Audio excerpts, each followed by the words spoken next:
ये हिंदू राष्ट्र था, ये हिंदू राष्ट्र था, ये हिंदू राष्ट्र है और ये हर कीमत पर हिंदू राष्ट्र रहेगा।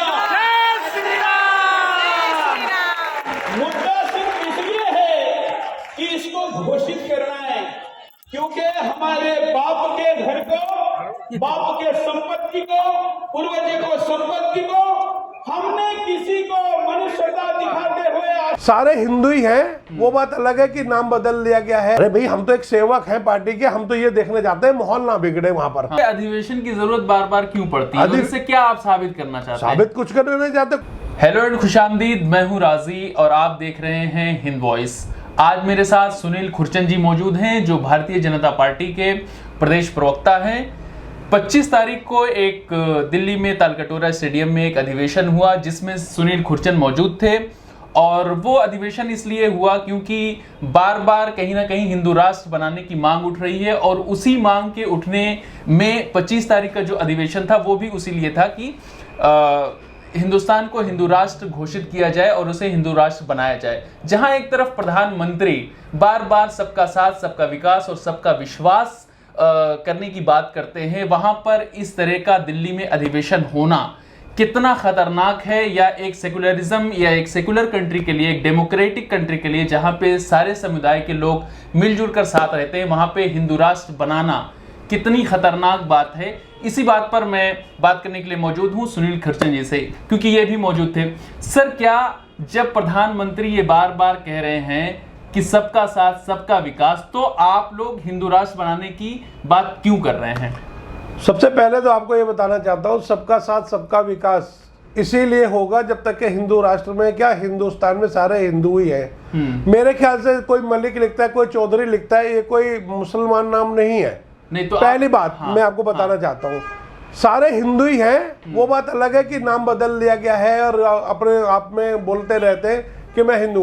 आज खून काट के देखा जाए तो दोनों का लाल निकलेगा। कोई भी बात होती है लाल निकलने से ये कहाँ तय हो जाता है कि कोई हिंदू है या कोई मुसलमान? हाँ, तो ये भी मैं आपको बताना चाहता हूँ कि अगर मान लो कोई ये बोलता है कि मैं मुस्लिम हूँ, वो उसका धर्म अपना रहा है, वो अपना धर्म निभा रहा है।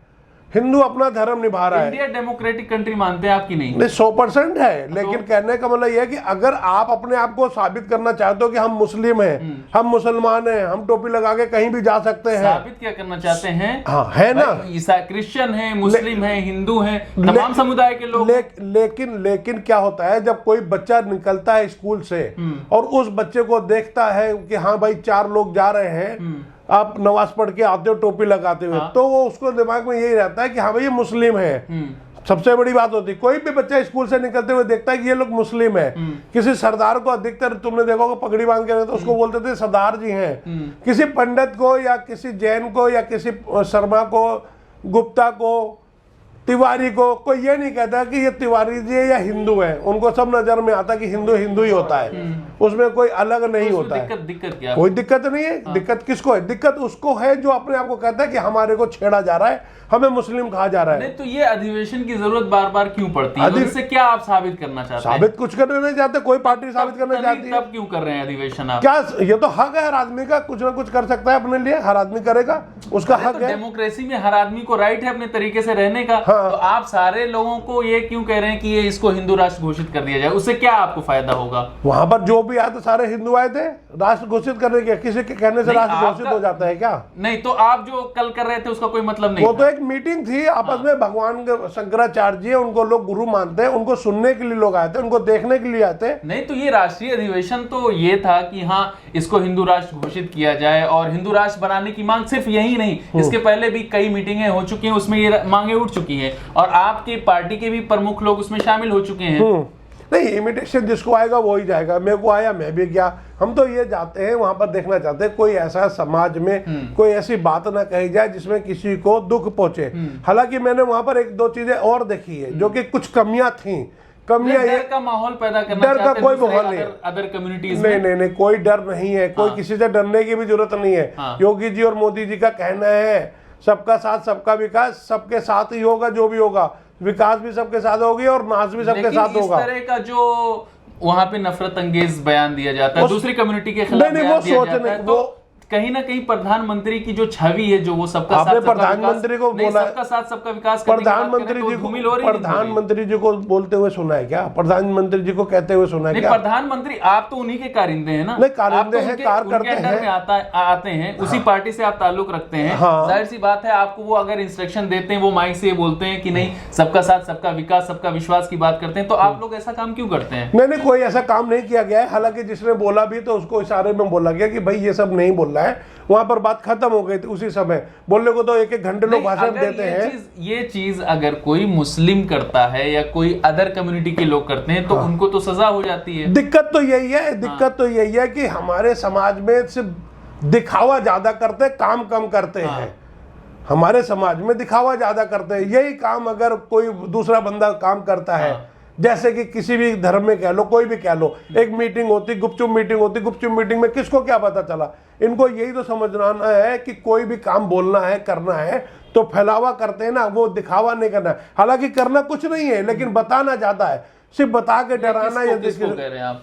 किसको कह रहा हूँ? नहीं, ये किसकी बात कर रहे हैं कि दिखावा ज्यादा करते हैं?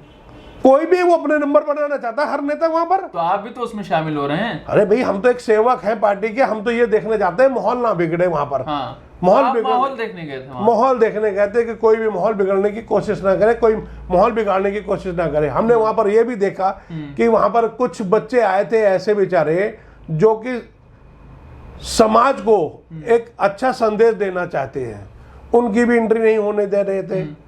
तो ये जो कल्चर है इसको चेंज करना पड़ेगा। मैं तो फिर आप इस तरह के अधिवेशन को आप सही मानते हैं जो दूसरे कम्युनिटी के खिलाफ होता है, बार बार होता है, आपकी पार्टी की तरफ से होता है? देखो, मैं आपको फिर बोलना चाह रहा हूं कि कोई खिलाफ नहीं है किसी के। शुरू से एक नारा है, हिंदू मुस्लिम भाई भाई, है ना? सिर्फ नारा ही है, लेकिन तो नारा को अमल होता है, नारा भी अमल होता है। कहाँ नहीं अमल होता बताओ ना? अरे तमाम अधिवेशन ऐसे आपने देखा इसके पहले? नहीं, अगर अमल नहीं होता तो हम लोग नहीं बैठते। अमल नहीं होता तो हमारे और भी यार दोस्त, तो अभी हम ईद गई हमारी, उसमें हम एक दूसरे के साथ नहीं बैठते, एक दूसरे के घर नहीं जाते। अमल नहीं होता। तो अगर हम लोग उसमें से नहीं है कि डिवाइड एंड रूल वाला काम करें, हम लोग मिलजुल के रहने वाले लोग हैं, मिलजुल के रहना ही हमें पसंद है। मैं आपको एक प्रूफ देना चाहता हूं। आज 6 बंदे इकट्ठा हो, 6 बंदों में आपस में किसी दूसरे बंदे से झगड़ा हो जाए, उसमें से 3 मुस्लिम भी है भाई हमारे, ठीक है ना? और अगर किसी के बंदे के 6 में से किसी के चोट लग गई और बोला गया कि भाई हॉस्पिटल लेके जाना, अभी लेके जाना है, तो बाकी का तो पता नहीं जाएंगे नहीं जाएंगे, लेकिन हमारे भाई लोग जरूर जाते हैं। हमने कई जगह देखा है। और अगर खून की जरूरत पड़ती तो वो भी कहते भाई हमारा खून ले लो। हमने वो भी सीन देखे हैं। लेकिन हम किसी को ये नहीं बोलना चाहते कि कोई आदमी गलत है, हमारे लिए सारे एक जैसे हैं। नहीं, तो इस तरह का अधिवेशन आप कहिए ना फिर गलत है। नहीं, फिर भी बात है, किस बात को गलत है? जब कोई वहां पर गलत बात हुई हो, गलत चर्चा हुई हो, गलत मैटर फंसा हो। नहीं, जब आप एक तरफ हिंदू राष्ट्र बनाने की बात करते हैं तो कहीं हिंदू राष्ट्र तो है ना, बनाने की जरूरत क्या है? उन माइनॉरिटीज के खिलाफ कहीं ना कहीं मैं कह रहा हूँ हिंदू राष्ट्र ऑलरेडी है, बनाने की जरूरत क्या है? हिंदू राष्ट्र चल रहा है, हिंदू राष्ट्र है। ये कैसे जैसे कि बताओ, कैसे नहीं है बताओ? कैसे है बताइए। आज कोई भी बंदा डेमोक्रेटिक कंट्री है। हाँ, अभी बता दे रहा हूँ। आज कोई भी जाता है यहाँ से, इंडिया से बाहर कोई भी जाता है, उससे पूछा जाता है हाँ भाई क्या नाम है, कहने लगे जी अनिल नाम है। आपका क्या नाम है? कहने लगे जी मोहम्मद रफीक नाम है। कहाँ से हो? हिंदुस्तान से।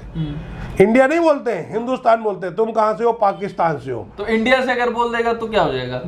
अरे बोल जाएगा तो इंडिया और हिंदुस्तान जो वहां लोगों की नजर में है। अच्छा ये बताइए हिंदू राष्ट्र और हिंदुस्तानी क्या फर्क है इनमें? मेरी नजर में क्या फर्क है? वर्ड का फर्क। वो इंग्लिश वर्ड है, ये हिंदी वर्ड है। और क्या? नहीं, जैसे आप ये बोल रहे हैं कि हम बाहर जाते हैं और हम जो है हिंदुस्तानी कहलाते हैं, तो आप उसको कहते हैं कि हिंदू राष्ट्र की तरफ से आए हैं लोग, ऐसा आप मानते हैं? हम नहीं मानते। ये तो बीजेपी की तरफ से है ना। ये तो लोगों का सोचना ऑलरेडी है ही, उसमें क्या कहने की बात है? मेरे बहुत सारे मैं हिंदुस्तान से, तो हिंदुस्तान तो एक मुल्क हो गया। हाँ। तो ये हिंदू राष्ट्र कहाँ से हो गया? हिंदुस्तान एक मुल्क, एक राष्ट्र तो है। और क्या है? राष्ट्र है, लेकिन हिंदू राष्ट्र कहाँ से हो गया? वो तो सोचने की, समझने की दे रही है कि आदमी को क्या सोचना है। बताइए ना, आप बता नहीं रहे ना। तो यही तो हम भी बताना चाह रहे हैं कि आप कहाँ रह रहे हो? पाकिस्तान में रह रहे हो? हिंदुस्तान में रह रहे हैं। तो हिंदुस्तान में रह के हिंदुस्तान का ही तो नाम बोलोगे। हिंदुस्तान का नाम बोलेंगे तो ये कहाँ से साबित हो गया कि ये हिंदू राष्ट्र है? अगर हिंदू राष्ट्र नहीं होता तो कोई भी ऐसे उल्टे सीधे जो काम कर रहा है बाहर कंट्री में, बाहर के देशों में, क्या कर पाता? अच्छा, आप हिंदू राष्ट्र का मतलब क्या मानते हैं? हिंदू राष्ट्र का मतलब है सारे मिलजुल कर रहने वाले, एक दूसरे का सपोर्ट करने वाले। हाँ, जिसमें सारे लोगों के लिए बराबरी का वो हो। बराबरी का वो हो। तो यानी आप डेमोक्रेसी में विश्वास करते हैं कि डेमोक्रेटिक जो कंट्री है, हाँ। तो फिर हिंदू राष्ट्र बनाने की फिर आपको मांग नहीं उठानी चाहिए ना? फिर बात है, मैं तो कह रहा हूँ ना, हिंदू राष्ट्र ऑलरेडी है। बोलते हैं कि ये हिंदुस्तान है जिसमें सारे लोगों को अधिकार है। मैं भी तो ये आपको समझाना चाह रहा हूँ, हिंदुस्तान है, हिंदुस्तान है, हिंदुस्तान है। इस तरह का बार बार क्यों होता है जब है ऑलरेडी? तो अरे तो है, तो वो बोलने वाले बोल सकते हैं, उनका क्या राइट से नहीं बोलने का? कोई भी कुछ बोल सकता है, उसकी जरूरत क्या जब ऑलरेडी है? हाँ, तो बोलने आदमी को बुलाया जाता है, किसने बुलाया जाता है कि भाई एक संगत से एक कम्युनिटी में, एक खास कम्युनिटी को कहीं ना कहीं उसको एक संदेश देने की कोशिश की जाती कि नहीं, ये मुल्क तुम्हारे लिए नंबर 2 का है। नहीं, ये सोचने वालों के, ये सोचने वालों नहीं, वहां पे संदेश दिया जाता सोचने की। क्या आप लोग ऐसा करते हैं? नहीं, सोचने की दे रहे, ऐसा होता है, सोचने समझने का है, हेर फेर है, अदरवाइज कुछ ऐसा नहीं है। यहाँ पर हिंदुस्तान में सबका राज है, सब रह रहे हैं। और वो जो बोला जाता है ना, आज से 200 साल 500 साल पहले हमारा देश यहाँ तक था, यहाँ तक था, वो उसको भूल जाओ। जो था तो था, अब है वो देखो, जो हो रहा है वो देखो। पिछला 500 साल, मैं पिछली बात कुछ नहीं करता, आने वाली बात करता हूँ। जो आ रही है उसको देखता हूँ, जो हो रहा है उसको देखता हूँ। 100 साल पहले क्या हुआ था मुझे नहीं पता, ना किसी ने देखा है। 100 साल पहले क्या होता था हमें नहीं पता। अब जो होने वाला है वो देखो। आज किसी भी जगह चले जाओ, पूरे यूपी में चले जाओ, कहीं भी जाओ, योगी जी का नाम हो रहा है। हमारे मुस्लिम भाई हैं, वही बोल रहे हैं, उनसे बुलवाए तो जा नहीं रहा जबरदस्ती। अतीक अहमद को जुडिशियल कस्टडी में लाके, ठीक है, उसकी किलिंग हो जाती है दिन दहाड़े, ठीक है, गोली मार दी जाती है, ठीक है। आप योगी जी कह रहे हैं लॉ एंड ऑर्डर का क्या सिचुएशन है, और एक खास वर्ग को टारगेट किया जाता है, क्योंकि और भी वहां पे गुंडे मवाली लोग हैं जिनकी बहुत लंबी फहरिस्त है, जिनकी तादाद बहुत ज्यादा है, लेकिन ये मुस्लिम्स को टारगेट करने का जो ये सिलसिला है, आप इसको क्या समझते हैं? इससे पहले किसकी सरकार थी? अतीक अहमद ने क्या क्या काम किए, तब किसी ने आवाज नहीं, अतीक अहमद की बात नहीं कर रहा हूँ। अतीक अहमद जो किया वो तो आया क्यों? फिर अतीक अहमद का नाम आया क्यों? अतीक अहमद, मैंने अभी मैंने आपको क्या बोला? जो बीत सजा तो मिल रही ना। मैंने क्या बोला? जो बीत गया उसे भूल जाओ, जो चल रहा है उसको याद। यही तो चल रहा है, तो मैं कह रहा हूँ। हाँ, तो यही तो मैं भी बोल रहा हूँ। जो गलत काम करेगा उसको नतीजा गलत काम तो और भी लोग कर रहे हैं ना, उनको भी मिलेगा। कहाँ मिल रहा है? अभी रुक जाओ। अरे 6 साल हो गया उनको राज करते हुए, अभी तक तो नहीं मिल रहा है। जितने भी हो रहे हैं, चाहे आजम खान, देखो मैंने उस दिन भी आपको बोला, आपके चैनल के माध्यम से उस दिन भी मैंने बोला था, ये बीजेपी सरकार है, इसमें कोई नहीं बचेगा। जो भी काम गलत करेगा, चाहे बीजेपी का हो, चाहे कांग्रेस का हो, चाहे आम आदमी पार्टी का हो, चाहे एसपी का हो, समाज, कोई नहीं बचेगा। मोदी जी का ये 6 आपकी नजर में बच रहे हैं ना। 6 अरे जो आंकड़े हैं उसकी अरे आंकड़े तो बहुत 10 साल 50 साल पुराना चला आ रहा है। बात कर रहा हूँ कि जो वहां पे गुंडे मवाली या इस तरह के लोग हैं जिनका क्रिमिनल बैकग्राउंड है, उनमें जो मुस्लिम हैं उनको टारगेट किया जा रहा है। नहीं, मुस्लिम जो और जबकि तादाद बहुत ज्यादा ऐसे हैं जो इस कम्युनिटी से ताल्लुक रखते हैं, तो जो उनको टारगेट क्यों नहीं किया जाता? अभी आप देखते रहो, जब अपराध है तो अपराध की दृष्टिकोण से, तो अपराध को अपराध की दृष्टिकोण से देखा जाएगा, लेकिन इंतजार करो, धीरे धीरे सबका नंबर आएगा। मैं आपको फिर बता दे रहा हूँ, मुस्लिमों का आएगा, कोई मुस्लिम का नहीं आएगा। जो हिट लिस्ट में तो जो आ रहा है, जो हिट लिस्ट में आएगा उसी का नंबर आएगा, चाहे वो हिंदू हो चाहे मुसलमान हो। सीधी बात तो ये है। मैं आपको फिर बताना चाहता हूँ, ये मोदी सरकार है, योगी सरकार है, बीजेपी सरकार है, एक मजबूत सरकार जिसको बोलते हैं, किसी का पक्ष ना लेते हुए, किसी का पक्ष ना लेते हुए आप इंतजार करो, धीरे धीरे आपको सब समझ में आ जाएगा। अच्छा जी, ये थे हमारे साथ सुनील खुरचंद जी, जो भारतीय जनता पार्टी के दिल्ली प्रदेश के प्रवक्ता हैं, और इनसे हमने जो एक अधिवेशन हुआ जिसमें हिंदू राष्ट्र बनाने की बात कही गई, उसमें ये शामिल भी हुए थे, उस ताल्लुक से हमने सवाल किया, उस ताल्लुक से इन्होंने अपनी राय भी रखी, और ये भी इन्होंने एक बात कही कि इस तरह का अधिवेशन सिर्फ बुलाने के लिए है, लोगों को इकट्ठा करने के लिए है, जबकि ये इस बात से साफ इनकार करते रहे कि हिंदू मुसलमान या इस तरह के पोलराइजेशन का काम वहाँ पे नहीं होता है, नहीं किया जाता है। Thank you.